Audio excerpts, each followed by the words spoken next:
Coming up on this episode of Off the Fence, myself, Geraghty and Tony Keenan get stuck into the Punchestown Festival. It is our Punchestown preview. We go through all the grade ones, we tackle all the big names, and the boys differ on plenty in terms of their opinions for some of the big races over the next week or so.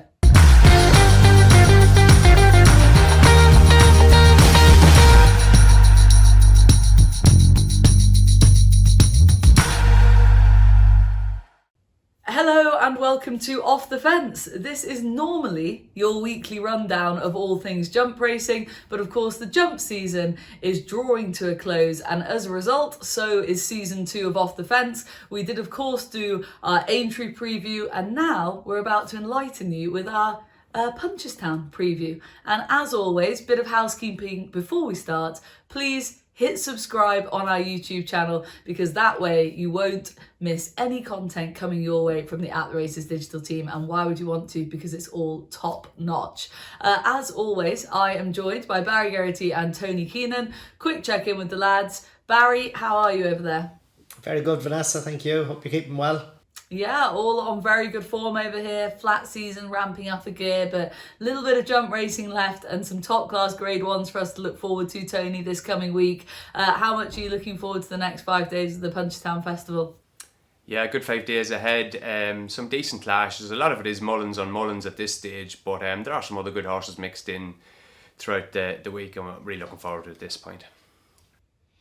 Okay, well, before we get stuck in to previewing the 5 days and we're going to do all the grade ones, we're actually going to kick off this show unusually with our offence section. What have we taken offence to in recent days and weeks? And it's straight over to you, Tony, because the thing that everyone can't stop talking about, Cheltenham Festival, 5 days. Should it be 5 days? Is it inevitably going to become 5 days? What are your views on it at this stage, please?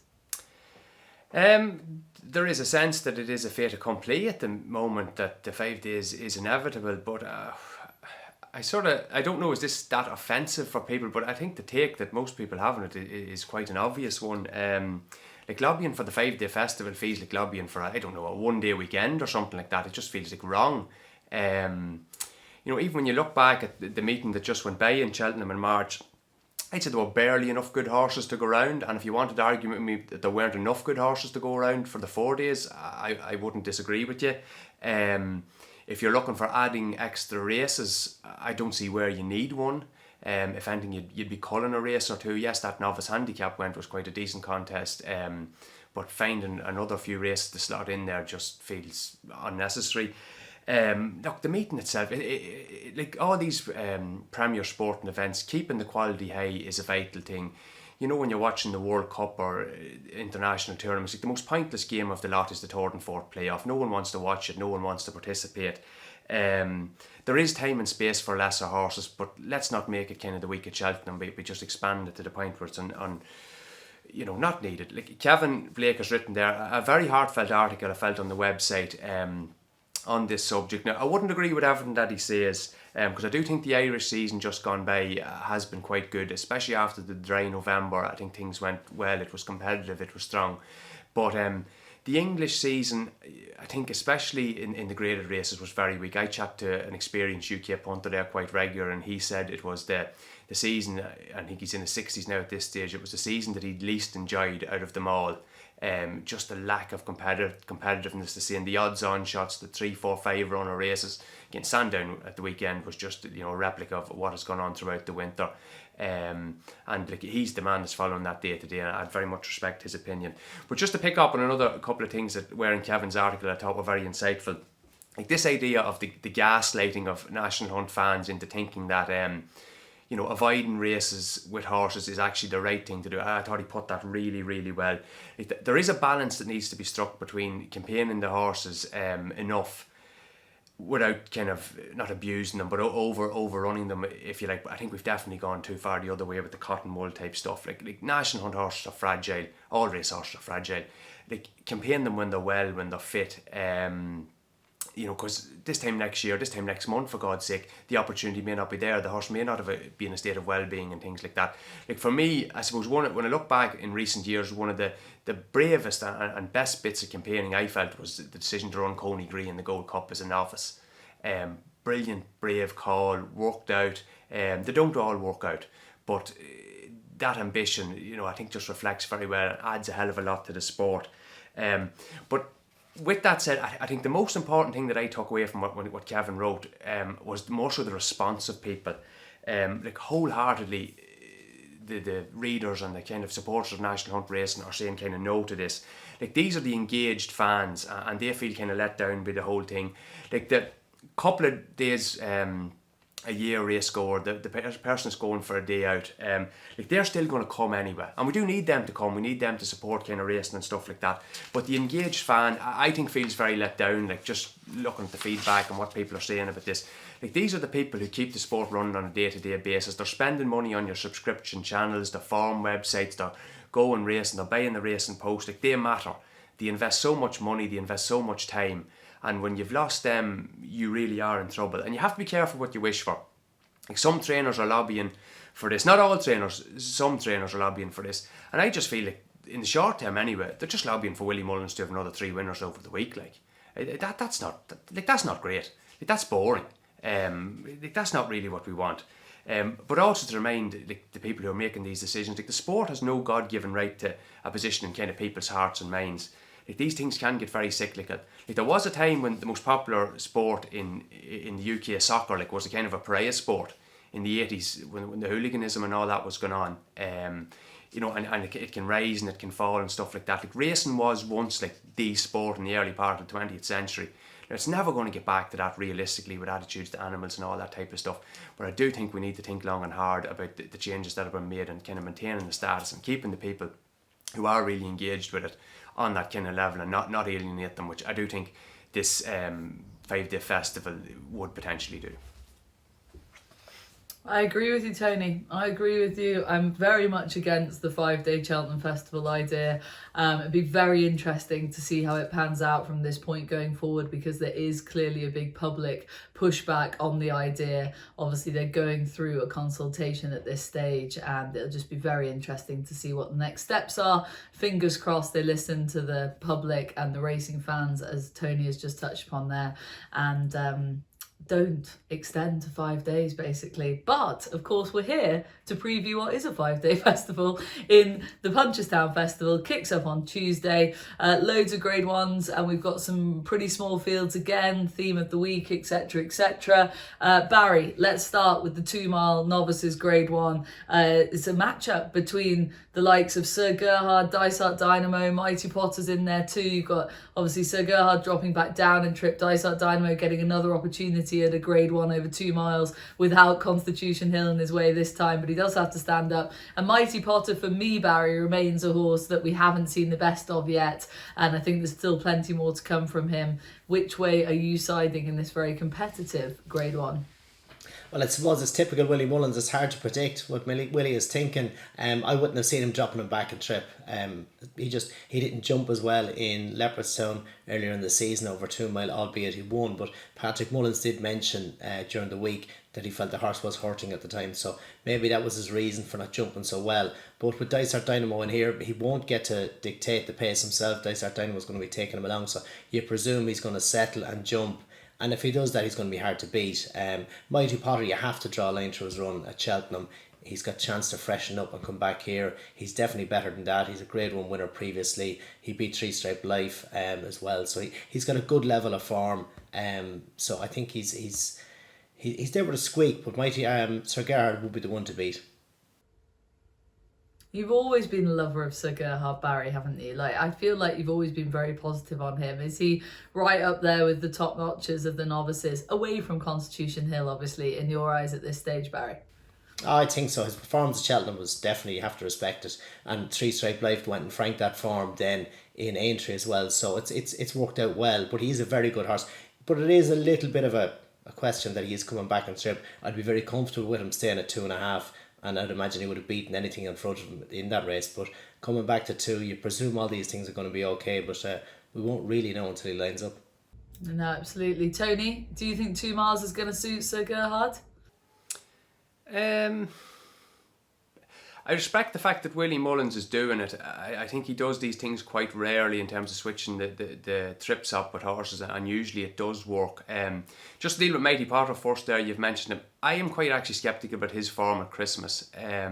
Far Out was very close behind him there, as was Grand G. I know Three Stripe Life was there. I think the Three Stripe Life we've seen in his last 3 starts was a much better version than the one at Christmas. I think Gordon Elliott mentioned ahead of the Dublin Racing Festival he'd improved at home and stuff like that. So I do wonder, is Matey Potter's form anywhere near the top 2 in the market? I would have Sir Gerhard and Desert Dynamo further apart in the market. I think Sir Gerhard does deserve to be a little bit shorter. Willie Mullins' record in this race with odds-on shots is very good. I think 5 of the 6 have won in recent years. York Hill, the one that got beaten, but he went 5-3, so it had that extra race. The one concern, I suppose, with Sir Gerhard is that he was disappointing at the meeting last year. Like O'Toole beat him, finished ahead of him in the bumper, and he's 120 horse at best over hurdle. So maybe the track is a little bit of a concern, but he was only after riding with Willie Mullins at that point. He does look the one to beat. Okay, let's stick at the 2 miles and move on to the open chases. Energumene, it's Willie Mullins again, obviously, but Energumene taking on Chacun Pour Soi. Other fancy entries in there as well. I think Envoy Allen's got a going there too. Barry, I mean, there's a sense that Energumene obviously had a much tougher run at Cheltenham, and Chacun Pour Soi ditched Patrick with a good way still to go. Would you be favouring Chacun at Punchestown back on home soil over Energumene, or is Energumene becoming now more of a sort of solid not I don't want to say unbeatable, but he is really getting to that stage? Do you think Chacun can take him on here? I think he can. For me, Energumene was a little bit underwhelming in his performance in the death in the Champion Chase. He beat Funambella Savola. It was a 40-1 shot, and he just, for me, had to work a little bit harder than I would have expected him to do, because he is a free going horse. So he's a fella who will go and run for a kick and a squeeze. Paul did have to push him out. He chased him along. I know he won by a good enough distance, but he just didn't impress me as much as I would have thought, having the race gone so smooth for him throughout. Chacun Pour Soi for me was ridden too aggressively. The tactics were too aggressive. He obviously paid the price for that at the ditch. But he beat Allaho in this race last year by 5 lengths, and he'd Nube Negra 19 lengths further back in third. So I think that level of form, I would nearly just side with Chacun Pour Soi, because, as I say, I wasn't just blown away by Energumene with what he had to beat in the Champion Chase. Yeah, I can see that thinking. Tony, would you be thinking along the same lines of Barry at this stage, or at the prices, are we thinking elsewhere? What are your views at for this?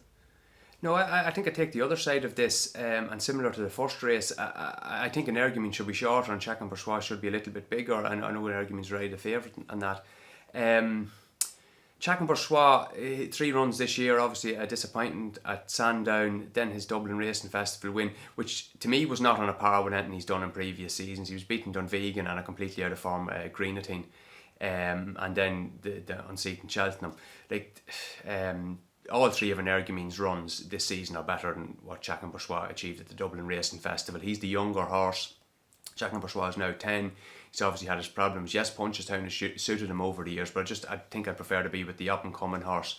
I did an article just on the website last week just about Willie Mullins, and obviously a lot of his second strings and third strings and fourth strings and so on do tend to win at this meeting, but not in the open Grade 1 races.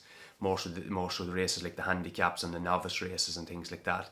And I think Energumene's pretty solid here. He would like maybe a bit more of an ease in the ground, but on Tuesday the ground they've been watering away. It's going to be this probably the slowest ground of the week. I think that'll suit him, and I'd be quite happy that he'll continue his run from Cheltenham and get his 3rd win of the season. Interesting, bit of a difference of opinion there. And just sticking with the watering of the ground situation, I was listening to Richie Galway this morning. He was talking about how much water they've been getting on it, and as Tony said there, it looks like Tuesday will be the softest, and that's what they're aiming for. Will that suit Barry Bob Olinger over 3 miles in the Grade 1? Yeah, I don't think it's going to be too soft that I think it's going to affect him.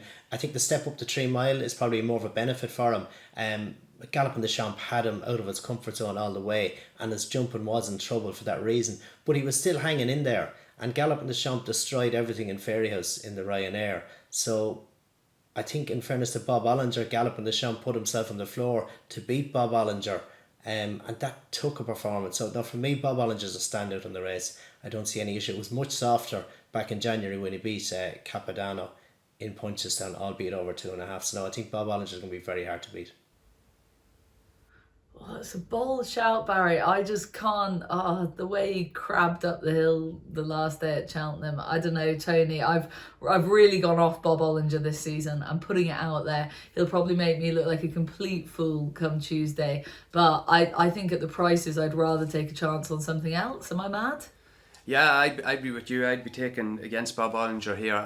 Look, I'd find it very hard to back a horse just off the back of what he did at Cheltenham. They're sticking the tongue tie on him, which is an open admission that he's got some sort of a breathing issue, like maybe it's a physical issue mixed in there as well. His head carriage, which always has been a little bit high now, maybe he's been found out now, and going 3 miles won't suit in that regard. Maybe test the stamina a little bit more. Look, it's a very sporting decision. I didn't think they'd run him at the meeting at all. I thought they'd leave him off for the season. But yeah, his jumping hasn't been wonderful. And then there's a stable form. Like I've backed a couple of Henry de Bromhead horses in the last month. Like you're crossing your fingers like that they're just going to run to form.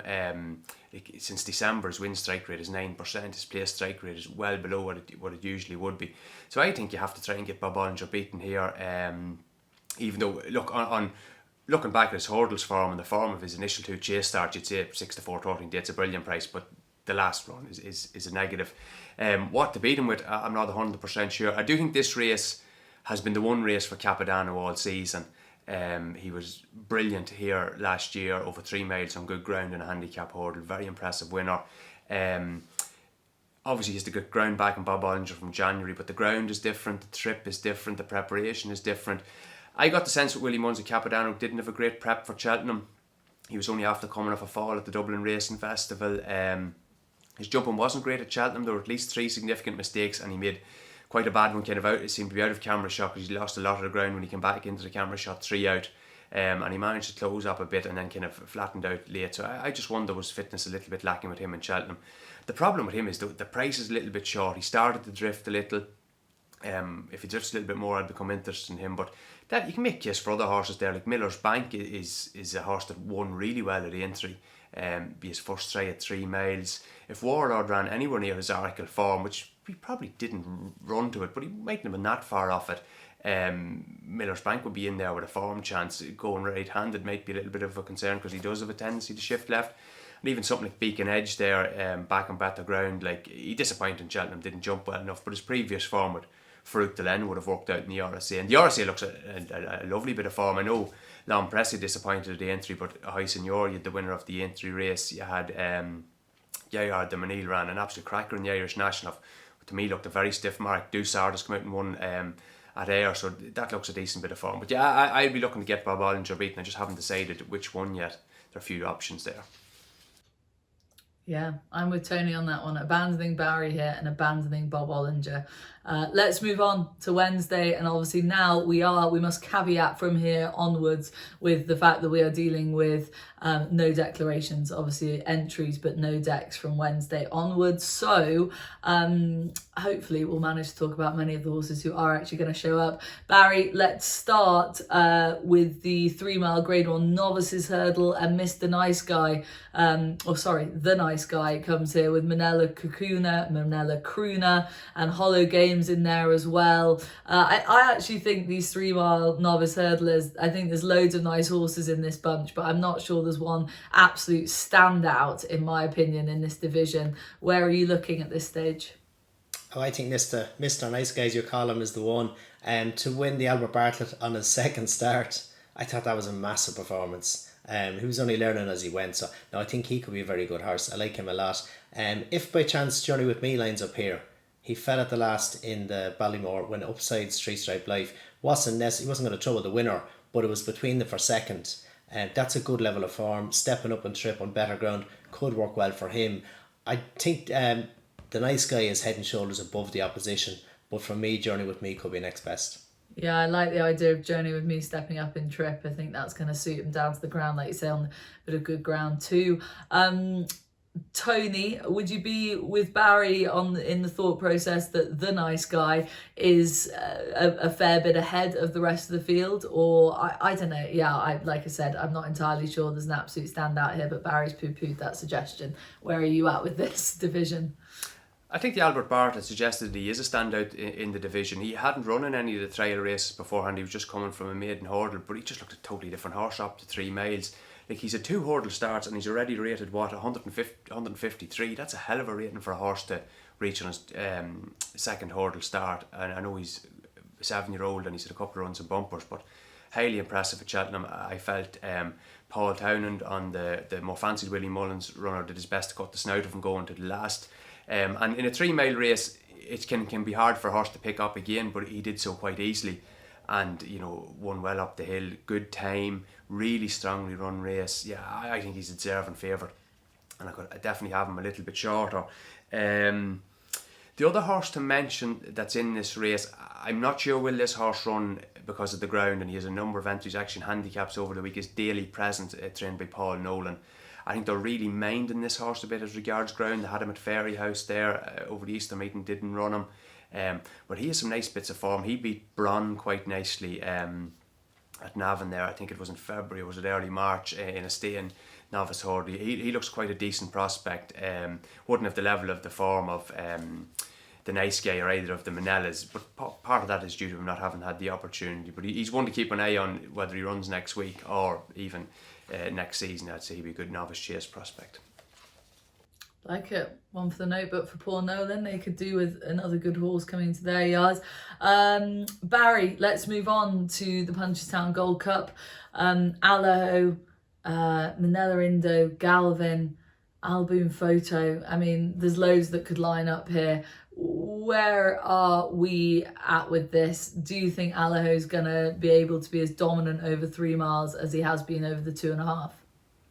I think he can be, or he definitely can run to a very good level anyway. He wasn't as aggressive in his racing in the Ryanair this year. He was more relaxed. He stayed well. I think that's going to suit him better stepping up than in trip than it did before when he tried it. So I think that's definitely a positive for him.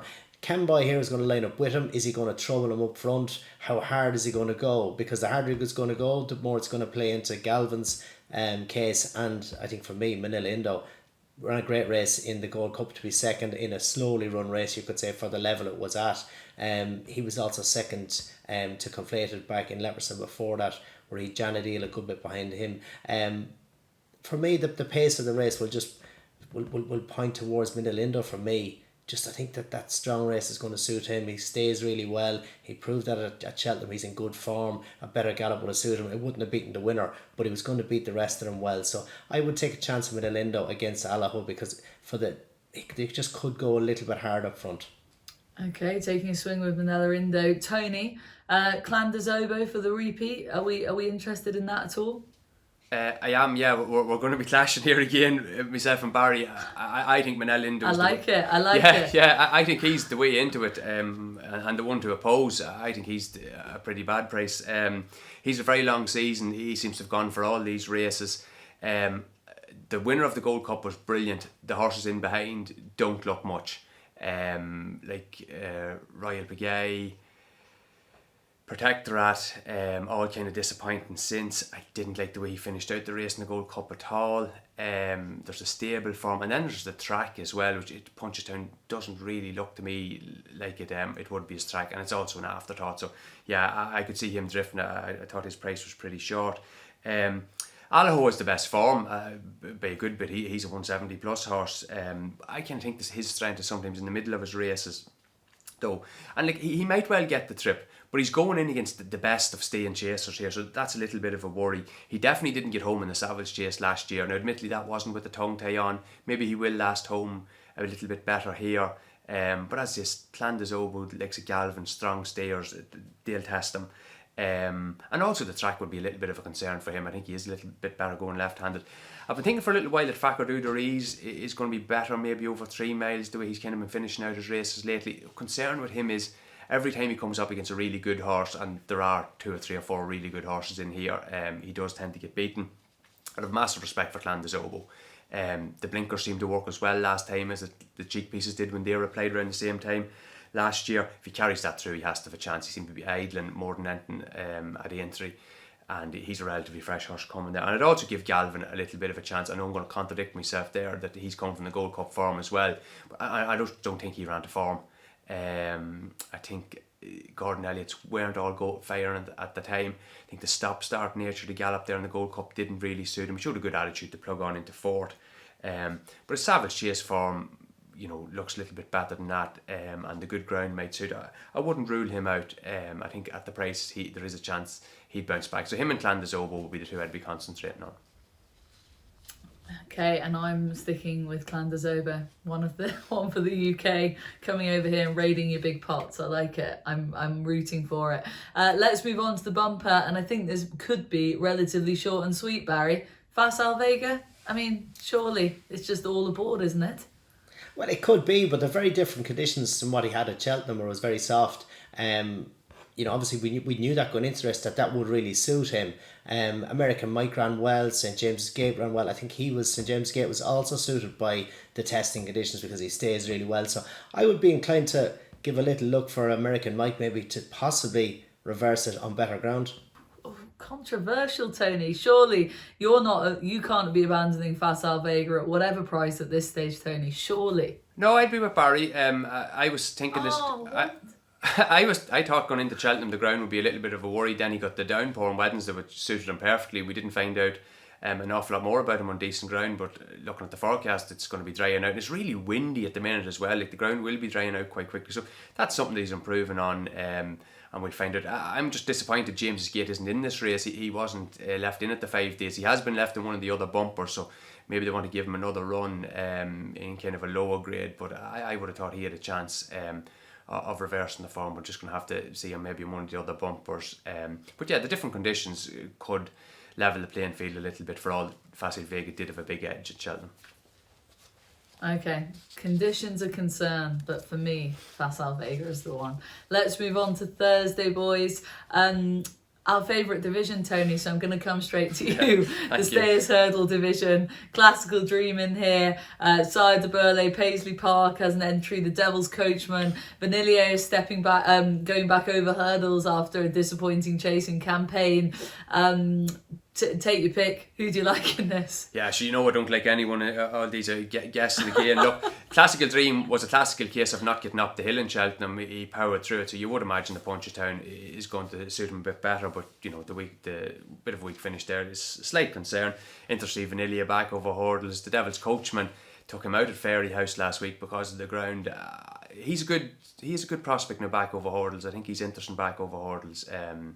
Whether it stay 3 miles now remains to be seen.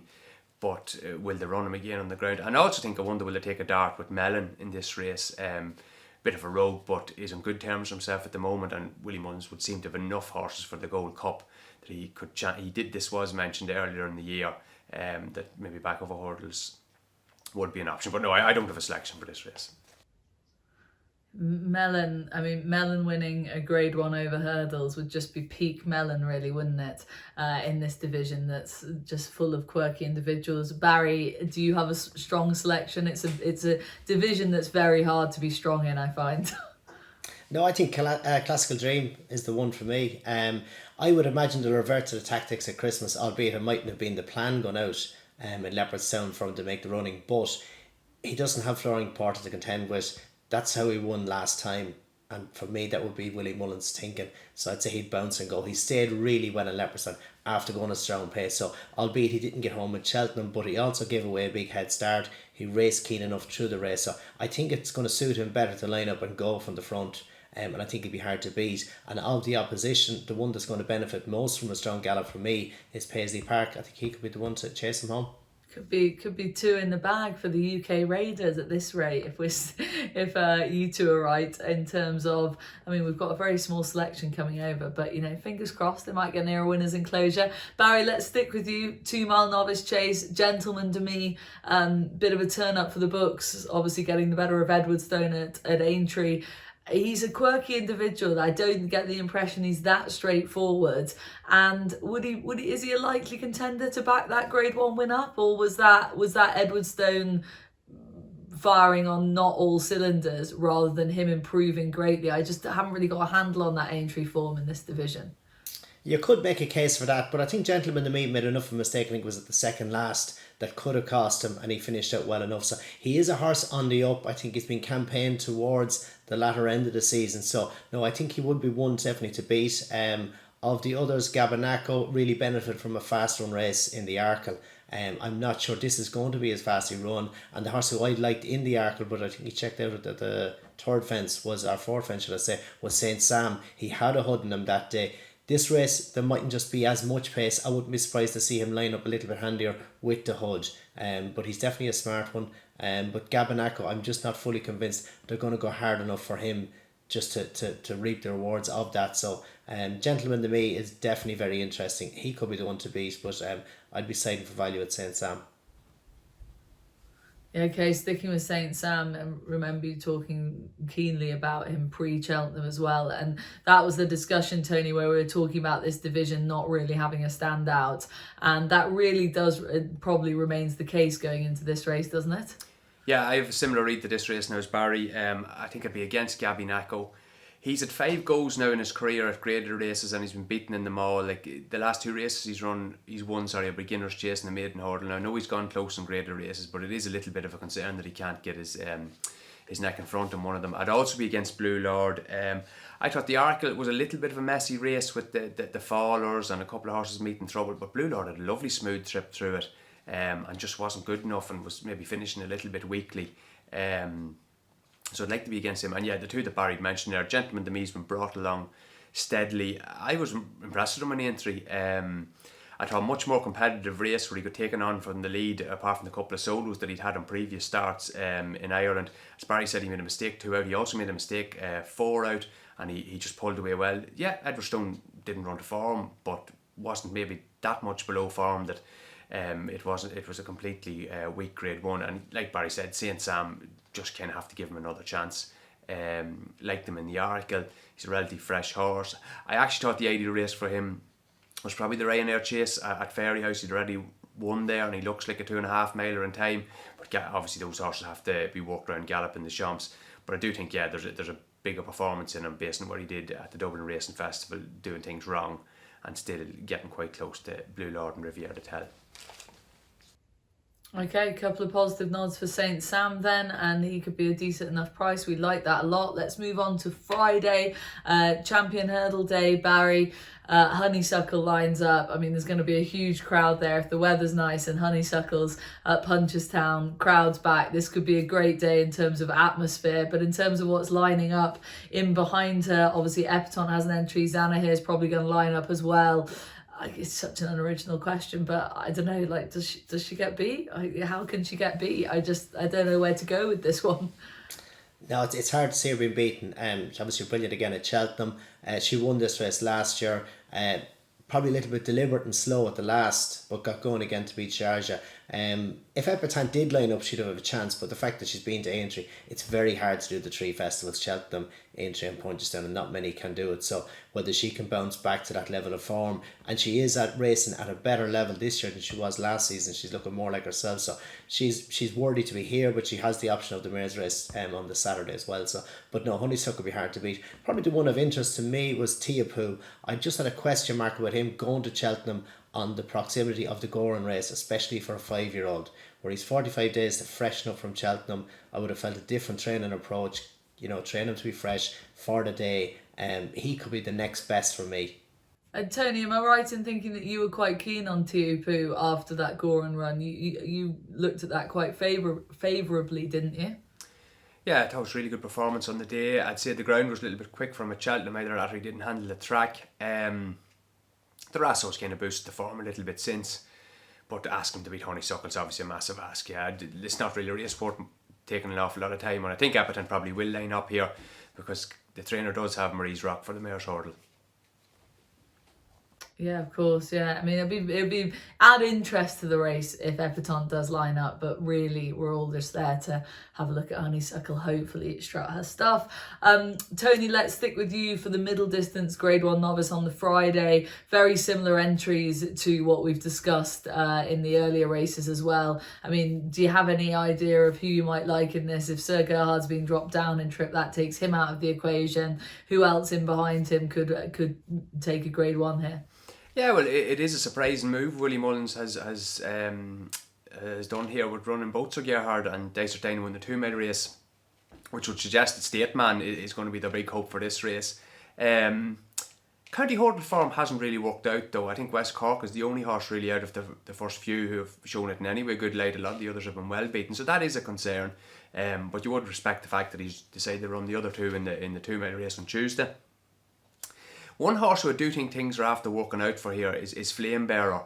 I thought the decision to declare him at Fairyhouse on the Irish Grand National Day was a little bit mad now. He was kind of badly in at the weights. He had a penalty for his previous win at the track, and he was also going up against more experienced, kind of 150 type proven open hurdlers.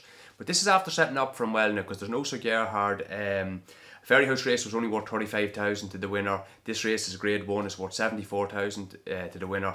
It's of level weights. I could see him running a race. I think things have worked out quite well for them here. I think the trainer and jockey are kind of not at loggerheads, but have different views on his trip preferences. The jockey believes he's a 2 miler. The trainer believes he's a 2.5 miler. His jumping at 2 miles can be a bit risky, so maybe the 2.5 will suit him. But yeah, Stateman vibes have all been very positive, but the form book would place a question mark over the County Hurdle, I think. Okay, Barry, would you concur with those thoughts? I would, yeah, definitely on both counts. All the way, I was impressed with Stateman as an individual for his lack of experience. It was a good performance, but a slight question mark over the form. Flamebearer definitely one you'd have to be interested in. And I thought Kilcrut stepping up and trip, albeit they've been convincing or trying to convince everyone all season that 2 miles was his thing. For me, he's always looked as if he wants 2.5. So I think Kilcrut definitely would have a shout, and his form has been franked by Jan Bon as well at entry. So I'm sure Jan Bon or 3 Stripe Life won't be lining up either. So I think Kilcrut could run a big one.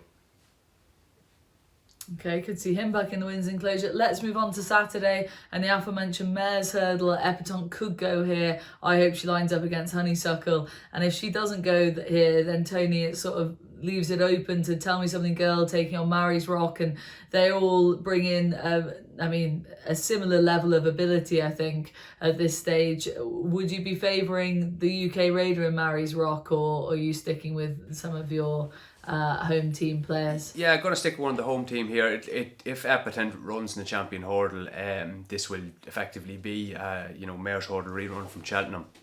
I think there's quite an obvious mare in this that would look a little bit overpriced, albeit only 1 or 2 firms have priced it up. Like Miss Milner was just unlucky in Cheltenham.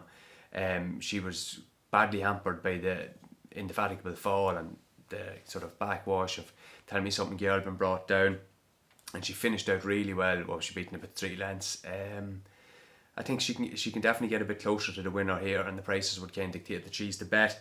Tell Me Something Girl was, I'd say, travelling marginally better than Mrs. Milner at the time, but it would only be marginal. And I don't think she deserves to be 2 or 3 times the price. I think 2.5, although she's a pair temps winner, that was quite a steadily run version of that race. I think 2.5, she's quite speedy, would be fine for her. She'd be my selection there. Okay, Miss Milner for Tony, quite a keen selection. Barry, would you be agreeing with Tony on Miss Milner, or looking at the likes of Mary's Rock, Tell Me Something Girl, and the rest in there? Yeah, I think Mary's Rock has to be respected. Likewise, Tell Me Something Girl. But I thought the tactics in Stormy Ireland were a big change, and they just didn't make the use of a jump. But she won this race last year. Loves going forward, going hard. Jumping's her thing. She takes lengths out of the field, where she didn't have that luxury at Cheltenham. So I think reverting back to her old tactics will see a better performance for her. She stayed on well again in Cheltenham, so I think she's going to be benefit from being ridden more positively this time. But it's definitely a competitive race. But for me, she could be value if Epatante didn't line up. Okay, if Epatante doesn't line up, a bit of an asterisk there. Barry, let's stick with you for the juveniles, the 4-year-old champion hurdle. Obviously, no idea what's going to line up here, but Vauban, Fildor, Gaelic Warrior in there, Brazil, Iker Allen, probably not. But who are you favouring at this time? Are we all aboard Vauban? I think we're all aboard Vauban. He quickened early in the straight in the Triumph. He would pop the last, gave away ground and momentum, and he quickened away again. So that was a really big performance. You'd have to be impressed with him. So no, he's going to be very hard to beat. Fildor, who was second him that day, possibly reopposes him again, but I don't see any reason why he'll reverse the placings. Gaelic Warrior, he was probably a little bit unlucky in Cheltenham. He raced very green. He was very green, especially over the last 4 hurdles. Didn't help himself. A little bit keen through the race and in Paul Townend's hands, but he'd have a lot of improvement to make from that to trouble Vauban. So no, it's all Vauban for me. Yeah, me too, I'm afraid. I mean, Tony, I'm a big Fildor fan, but I just don't think come this Saturday, I'm just not sure he's going to be able to reverse the form with Vauban. What are your views on this race? Yeah, basically what Barry said there, like if anything, the track of Punchestown is going to suit Vauban better than the likes of Fildor, who looks a bit more of a stamina type. So yeah, he's by far and away the most likely winner. Okay, like it, short and sweet, and that wraps up our rattle through all the grade 1s at Punchestown. Anything else elsewhere before we wrap up that we need to be flagging up, Tony? Have you got anything else for the viewers that you want to give a mention to? No, not really. Like the handicaps are obviously going to be very interesting, very competitive, but there's no price available yet. We're recording here on Sunday evening, so yeah, we'll see what the declarations and the prices bring closer to the race time. Okay, and Barry, same question to you. Anything that you've missed that you want to flag up that you're looking forward to seeing? Yeah, probably just one in the 2 mile handicap on Thursday, I think it is Global Citizen, who won the Grand Annual. The Irish handicap 2 milers handicappers wouldn't generally be as strong as the English. This fellow won on very soft ground. He wants better ground. So I think he's only up £5 or so for that win. So I think he's of interest back again. Yeah, just on that like the sort of handicapping, as a friend of mine calls it, fraud that went on in the UK there over the past winter is very interesting. Horses like Global Citizen, Third Wind would have been another one, Cool Cody. Older horses like were just been dropped in the weights very, very rapidly. It levelled the playing field a little bit, but it didn't help the younger English horses. The progressive types didn't really, compete in the Cheltenham handicaps. It's an interesting one. I just wonder, with a few Irish connections next season, maybe with older, more experienced horses being trying to maybe run them over in England and see if can get they dropped £3 and £4 per run, because that was what was going on. And as Barry points out, the Global Citizen would still be kind of offer what looks a lenient mark relative to his old form. Yeah, it'll be very interesting to see if the Irish do utilise that, and it has been the theme of the winter, the old handicapper pressing the drop button. Let's move on to the final section of the show, just simply best bets of the week. I'll go first. Just double up Facile Vega and Vauban for me. Just 2 shorties straight in there, all aboard the train. It's so unoriginal, it's so boring, but honestly, those 2 are just in my head anyway at this stage. I can't see them being beat. Tony, is a terrible bet. You'll hate me for that shout, but where are you looking at for your best bet of the week at this stage? Well, not necessarily. The obvious bets that certainly paid off at Cheltenham, so we won't knock you. I go Mrs. Milner in the Mayor's Champion Hurdle on Saturday. Yeah, like that. Good shout. I'll take that as well, thanks. Barry, what's your best bet of the week? I'm going all in on Bob Olinger. Oh my God. Right, controversial. That's it, guys. Viewers, that wraps up season 2 of Off the Fence. We've done a rattle through the grade 1s in this Punchestown preview. Thank you very much for watching not only this show, but for being with us throughout the winter. We have very much enjoyed recording it. Hopefully you have enjoyed viewing it as well, and we may well have pointed in the direction of a few winners along the way. But for now, that was Off the Fence.